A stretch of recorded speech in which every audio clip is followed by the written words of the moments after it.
Support for Louisiana, the state we're in, is provided by... Every day, I go to work for Entergy. I know customers are counting on me. So Entergy is investing millions of dollars to keep the lights on and installing new technology to prevent outages before they happen. Together, we power life.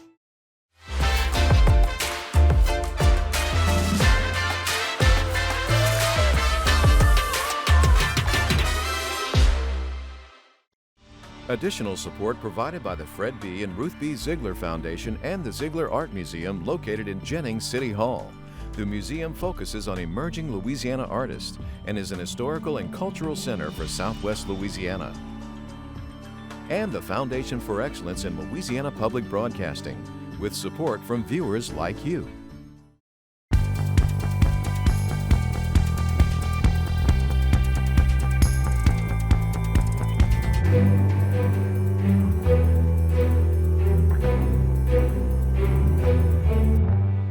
I mean, the odds are, slightly working, they're a little below what an average season would be, obviously.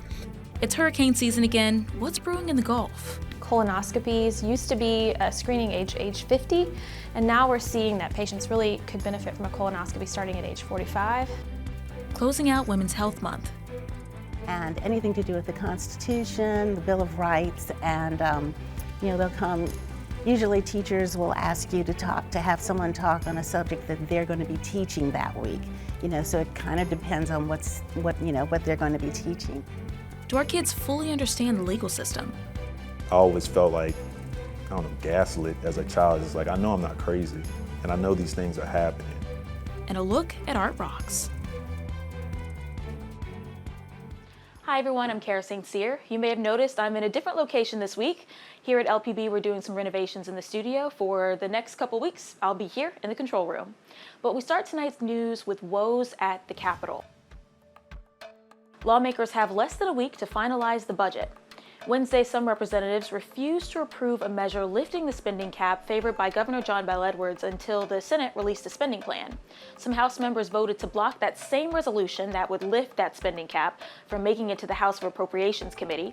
Lawmakers did come to an agreement, though. They're expected to let the Appropriations panel discuss the resolution Friday as long as the committee waits to vote. And now to other news making headlines across the state. The state is suing FEMA over surging flood insurance rates. The agency is adopting a new system that would use AI to estimate a home's flood risk. The system then gives a premium based on that number. Louisiana homeowners can expect an average increase of 134% over the course of a few years. Plaquemines Parish is expected to see the highest increase. FEMA says the new system is a fair assessment since it's based on the individual home. Louisiana is joining 9 other states and several parishes in this lawsuit. Attorney General Jeff Landry confirmed that the paperwork was filed Thursday. A new study launched by the Army Corps of Engineers provides guidelines on how to manage the Mississippi River. The $25 million project will address issues like flooding, environmental restoration, and water supply, among other things. Both Louisiana and Mississippi state officials lobbied for it. They specifically requested a focus on the Army Corps' regulations surrounding the Bonnie Carey spillway and its role in flood protection.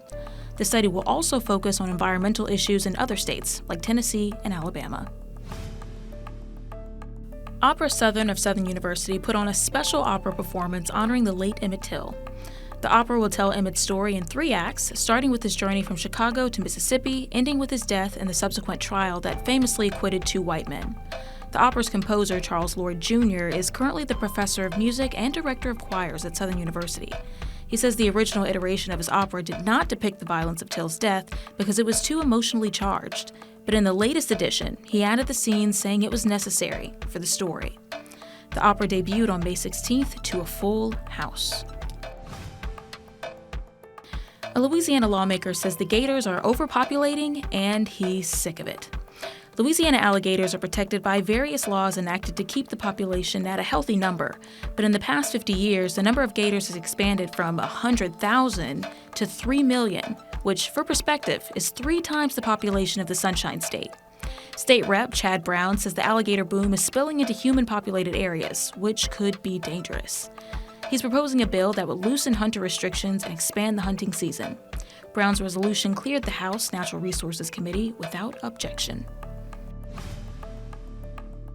The Committee of 100 for Economic Development, the Council for a Better Louisiana, and the Public Affairs Research Council of Louisiana released their 2023 Reset Issues Initiative.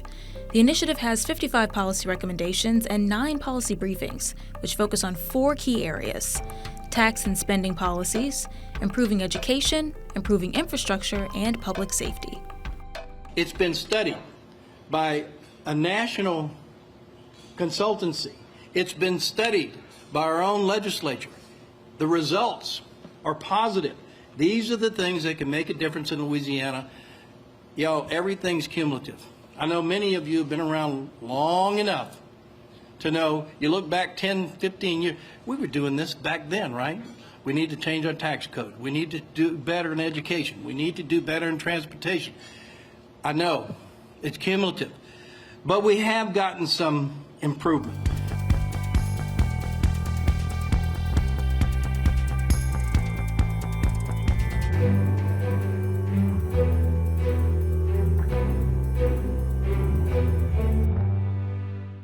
June 1st is the official start of hurricane season, which means Louisiana weather experts are looking out to the Gulf to see if there are any disturbances.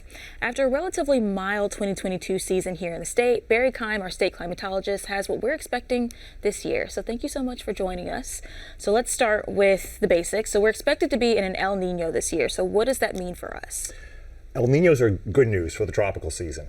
So right now, the forecasts are actually for a near normal or perhaps even a below normal season, and it's because of that El Nino.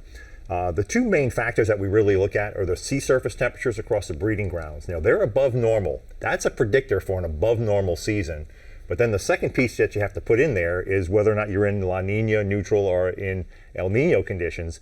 Right now, we're in neutral conditions. It looks like we're going to be in an El Nino in the heart of the hurricane season. That's good news because that takes the numbers down. So we have one indicator saying above normal, another saying below normal. We end up with a forecast saying something near normal, except that the El Nino is probably a little bit more important than the sea surface temperatures. Hence, an average season is 14 named storms. This year, they're predicting, at least the Colorado State group, they're predicting 13 named storms. So just one tick off of a normal season. Yes, slightly below normal. Correct. But of course, this doesn't mean that we won't see any hurricanes or the possibility. Just because it's a average or maybe even a slightly below normal average prediction does not mean that we won't have above normal numbers. And even if we have below normal numbers, doesn't mean we won't get hit. Great example, 1992. That year we had very cold sea surface temperatures. All the predictions were for a below normal season. And guess what? It was a below normal season, except we got Hurricane Andrew that year. Yes. So Andrew, the first storm of the year, the A storm, all the way into the deepest part of August. But look at that storm ravaged Florida and did a pretty good number on Louisiana as well. Yeah, Baton Rouge especially, because normally whenever you're thinking about hurricanes, Baton Rouge is always kind of missed somehow. But Hurricane Andrew, I think it was directly over Baton Rouge. Baton Rouge in the eye. Well, yeah, it made landfall near Morgan City, tracked around the west side of Baton Rouge. And of course, that put Baton Rouge on the strong side of the storm, and it wreaked havoc in Baton Rouge. I was here for that one, and I was without power for 10 days or something. It was not a good time. It's definitely brutal, but we got a little bit off track. Let's get back on it. So, how long are we expected to stay in an El Nino? And also, whenever you think about last year, that was also a pretty mild year. Is that what we were in an El Nino? Well, last year I believe we were in neutral conditions. The 2 seasons before, 2020. 2021, which brought us Laura and Ida and Zeta and so on and so forth. Yeah, the list goes on, right? That's just the beginning. We were in a mild La Nina those years. La Ninas tend to increase opportunities for hurricanes by reducing wind shear, and we got a load of them in those years. Last year, I believe it was neutral. This year, it looks like we're going to be in an El Nino, which should knock the numbers down or hold them down. Hopefully it'll be something close to normal, hopefully maybe a little below normal, and hopefully they'll stay away from Louisiana. We certainly have paid our dues the last few years. Well, this year currently, it looks like there's some activity in the Gulf. Is that expected to develop into anything? No, there is a little tropical disturbance in the Atlantic right now. There's too much wind shear right now. The sea surface temperatures just aren't quite what they need to be, and they just expect this to fizzle out. But we still need to keep an eye on it. Strange things happen. We never say never in the weather business. But right now, this doesn't it's anything for anybody to be concerned over. All right, so we're in an El Nino year. That means slightly below average for hurricanes. Is there anything else that people need to know about this upcoming hurricane season? Well, bottom line is, if you're in Louisiana, you always need to be on your A game, no matter what the forecast is telling us, because you never know. We've been hitting these quiet years, so get your plan in place and buckle up your chin strap and just get ready, and hopefully nothing will happen. I mean, the odds are slightly working. They're a little below what an average season would be, obviously, but again, it doesn't mean we won't get hit. So just be prepared. Yeah, but fingers crossed we won't get hit. Absolutely. All right. Well, thank you so much for coming in and talking with us. My pleasure.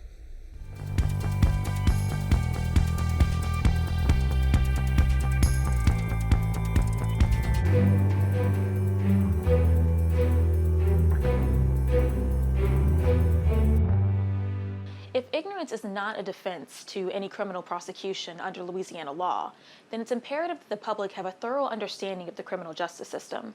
But how can the state promote this type of understanding? Louisiana Supreme Court judges began tackling this problem with the Judges in the Classroom, Lawyers in the Classroom program. The goal is to teach youth the basics of the law and the consequences of their actions. Louisiana Supreme Court Justice John L. Weimer and Peggy Catonia, the executive director of the Louisiana Center for Law and Civics Education, both sat down with me to talk about the dire need for legal professionals in the classroom. So you created a task force to encourage judges to reach out to the youth. It ties into an initiative called Judges in the Classroom, Students in the Courtroom. So can you tell me a little bit about what this program actually is? Sure. This program began many, many years ago, some 20 years ago, when Ben Jones, a district judge in Monroe, initiated the program. And the program developed over the years and was utilized by judges that go into classrooms. But also, while teaching civics, I also teach them about personal responsibility, respect for the law, and the consequences of inappropriate behavior. And Peggy, I mean, you do a lot of the groundwork for this program. You help find judges, you help find lawyers. Can you tell me a little bit about what it's like finding these people and also what the reception's been like to the program? Well, it's very simple. We have a database with social studies teachers and school principals, and we get the word out that there is this program, and if they would like a judge or a lawyer to visit their students, to complete a form and submit it to me, to the LCLCE. And on the form, they can put which topic they would like addressed, and it's very easy for me to, just one email or one phone call to find a judge or a lawyer, and then we hook them up, and that's it. I can do it in 5 minutes sometimes, start to finish. Yeah, and it seems, I mean, we were talking earlier, and you said a lot of these judges are really enthusiastic to join the program and go speak to these kids. Oh, this last year has been phenomenal. We had more students impacted than ever before, at least in the last 15 years that I've been involved. And I can tell you, of all the many, many judges that I asked to do a program, maybe 2 or 3 couldn't do it. That's amazing, and they are so pleased to be asked, and they will do it if it's humanly possible. And that's amazing considering how busy a judge is. Exactly. But we really need more classrooms to go to. That would be the best thing in the whole world. So what are the most common topics that teachers are asking these judges to come in and explain? There's 2 things. There's the academic, and then the one, there's the inappropriate behavior of juveniles. But for academically, it's always the 3 branches is always popular, and anything to do with the Constitution, the Bill of Rights, and they'll come. Usually teachers will ask you to have someone talk on a subject that they're going to be teaching that week. So it kind of depends on what they're going to be teaching as to which topics they request. And I know you've kind of touched on this a little bit, but I mean, what do you two both hope the overall impact of these programs will be?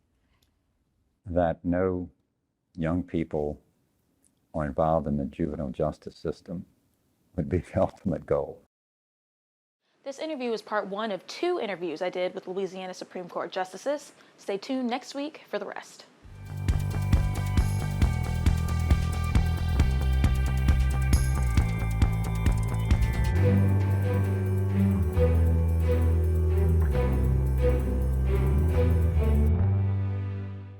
May wrapped up the end of Women's Health Month. As it comes to a close, Baton Rouge General Hospital wants women to prioritize screenings and preventative health care. Make sure you take a look. So this is the last month of Women's Health Awareness Month. Are there any particular illnesses that affect women in Louisiana? Yeah, we do. So in Louisiana, we have a very diverse population. And actually here in East Baton Rouge Parish, we have the second highest rates in the state for breast cancer.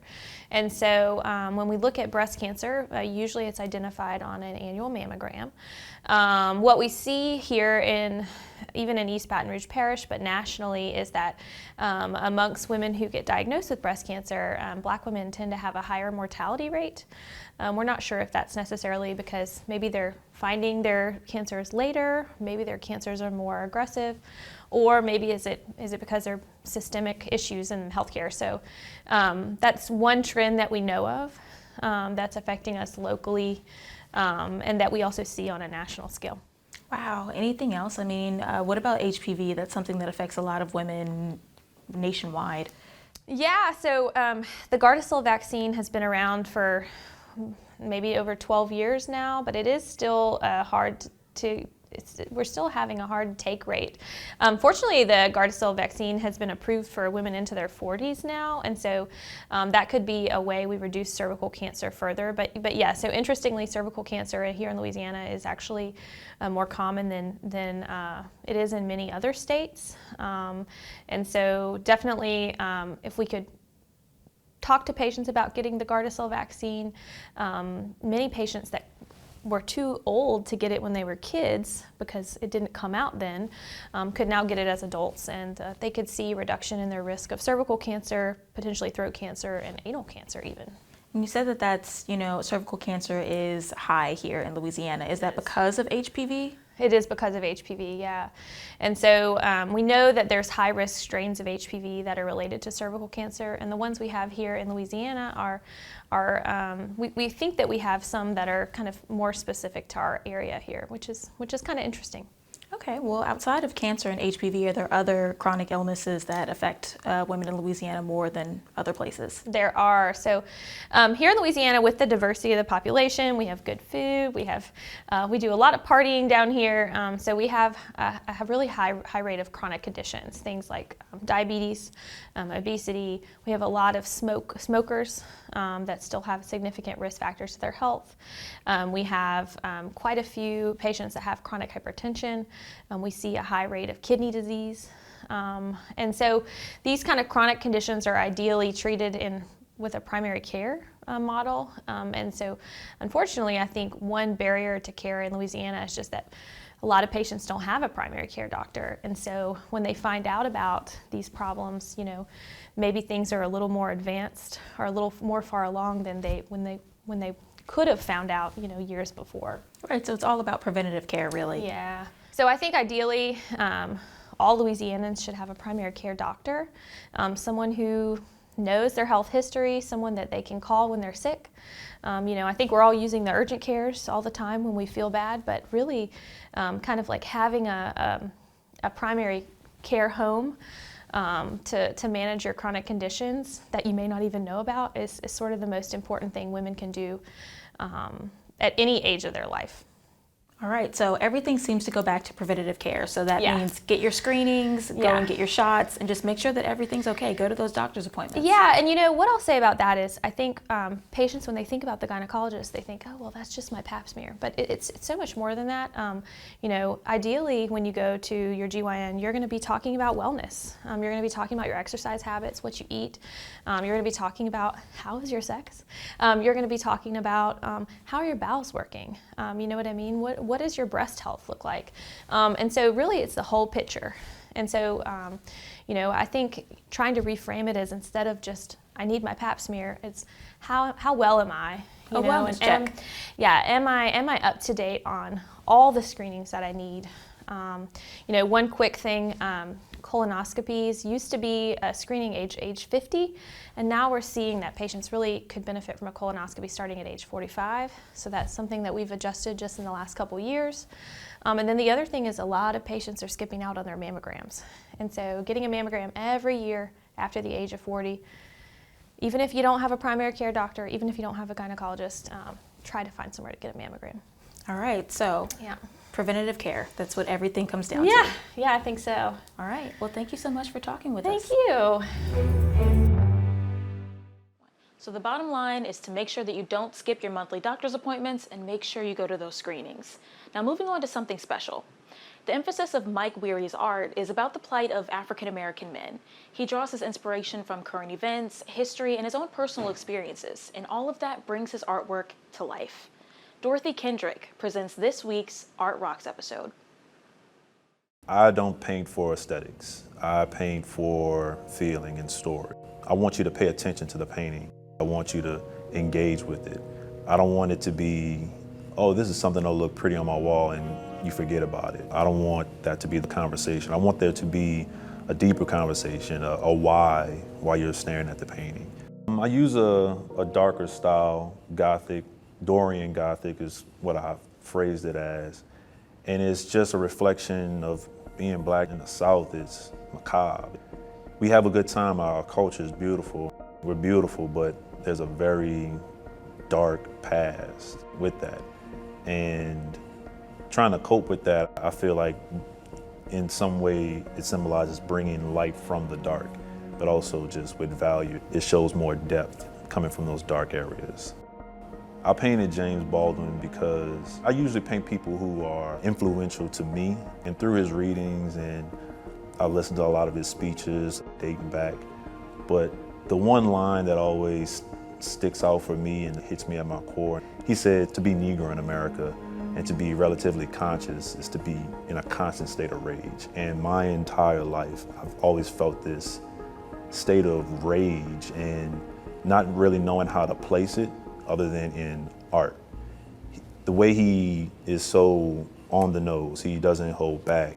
He tells you exactly like it is. And for me personally, I always felt like, I don't know, gaslit as a child. It's like, I know I'm not crazy, and I know these things are happening. And I know a lot of it has to do with my skin color. And having someone like Baldwin explain it and say it so clearly, to me in particular, to young black men and black children in general, and telling us about our history, it's just a lot, and it just hits home, and it gives me, and he gives me courage to just paint what I want to paint and speak on the issues that I want to speak on. To see his painting of James Baldwin, it's almost like you're peering into his soul. Baldwin is the soul of America, because there were some things that he helped us to realize and to see, and no matter how far we try to get away from it, we always come back to him and what he's written. I painted Nelson Mandela because I find that he was one of those revolutionaries that was lost in time. They nicened him up. They made him seem a lot less radical than he was. Same with Martin Luther King. And just being in apartheid and being in Africa in general, sometimes we forget just how much colonization affected that region. It's not just America. This is a global thing. Racism in general is, or white supremacy in general is. I want to uplift those figures that rail against the status quo of the world in general. I grew up learning all these figures in our history. My parents were very serious about teaching us our history, more than just what our schools were telling us. I found Junebug dangling from an oak. That's the name of it. And I had been having conversations with an older gentleman that would walk past my studio on a daily basis. And the painting came about from just me looking at his face and saying, I see a lot of story here. And he told me about himself, and he told me about him being an artist actually, and conveniently, and for me to kind of make that connection. And it's a weird thing, it's like I paint these men and the story always has some type of relevance cross with other men and other people of color in general. I actually had a man standing in front of the painting and he was just looking at it, and I walked up and I asked him, okay, do you like it? He was like, yeah, man, it reminds me of my uncle. And I was like, okay, what about it? He's like, it's just bringing emotion. He was saying his uncle was lynched in the 80s in Shreveport. And this entire painting, my writing stemmed from lynching and anti-lynching bills that hadn't been passed at the time yet. And to have that context lay into it, it's just always eerie, otherworldly sometimes. The man's name is Brian, but we call him Junebug because in the black community, everybody got an Uncle Junebug or somebody in their family named Junebug. And that's the cultural tie that I wanted to keep for us. There's also a Junebug on his lip, and that's just signifying the other side of the white viewer that may see that and go, oh, he's talking about the bug. And trying to just correlate the humanity in Junebug the person versus someone who may not see the humanity and only see the insect. Summer Dream 2020 is an extremely important painting for me. It's the one that I kind of hoard, and I try to just put it in exhibition, and when it's not, I kind of just put it off. I don't like too many people to see it. It's like my baby.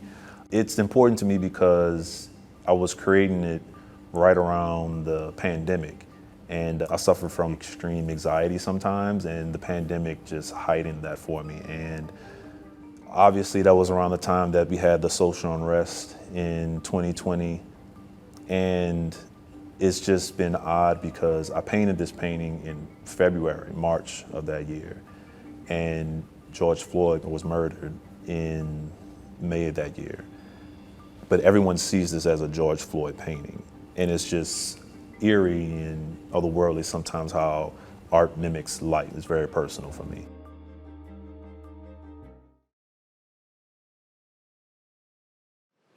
Mike Weary does take commissions for his art, so if you want to learn more about him and his pieces, make sure to check out lpb.org. And that's our show for this week. Remember, you can watch anything LPB anytime, wherever you are, with our LPB PBS app. You can catch LPB news and public affairs shows, as well as other Louisiana programs you've come to enjoy over the years. And please, like us on Facebook, Twitter, and Instagram. For everyone at Louisiana Public Broadcasting, I'm Kara St. Cyr. Until next time, that's the state we're in.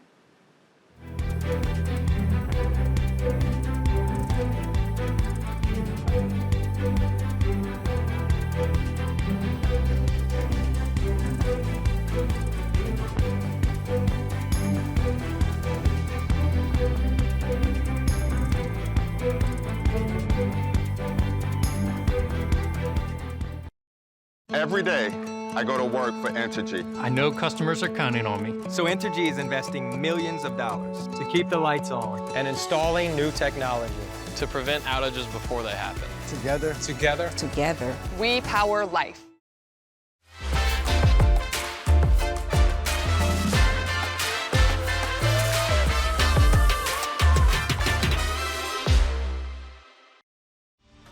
Additional support provided by the Fred B. and Ruth B. Ziegler Foundation and the Ziegler Art Museum located in Jennings City Hall. The museum focuses on emerging Louisiana artists and is an historical and cultural center for Southwest Louisiana. And the Foundation for Excellence in Louisiana Public Broadcasting, with support from viewers like you.